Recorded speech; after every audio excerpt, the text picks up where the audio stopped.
আসসালামু আলাইকুম প্রিয় শিক্ষার্থীরা, কেমন আছো তোমরা? আজকে তোমাদের জন্য একটি নতুন ভিডিও নিয়ে এসেছি।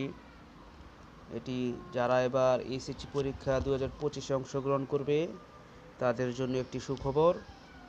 কারণ অনেকেই খুব চিন্তিত, তোমরা 2025 সালে এসএসসি পরীক্ষা অংশগ্রহণ করতে ইচ্ছুক ছিলে, কিন্তু যে কোনো কারণেই হোক তোমরা ফর্ম ফিল আপ করতে পারোনি। তাদের জন্য আজকের এই ভিডিও।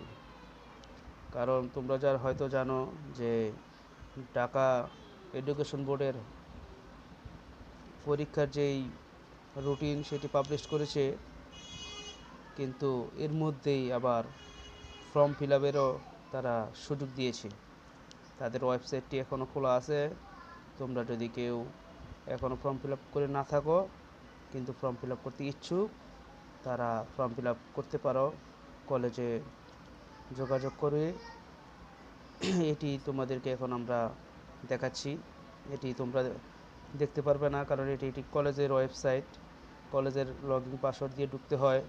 সুতরাং আমি তোমাদেরকে দেখাচ্ছি শুধু তোমাদেরকে বোঝানোর জন্য যে এখনও ওয়েবসাইটটি খোলা আছে, এখনও ফর্ম ফিল আপ করা যায়।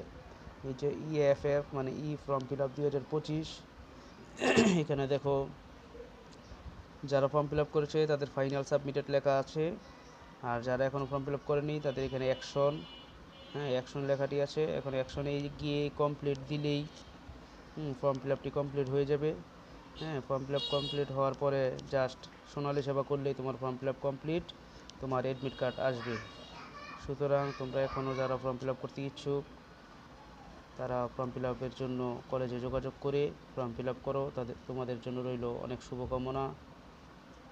আসসালামু আলাইকুম।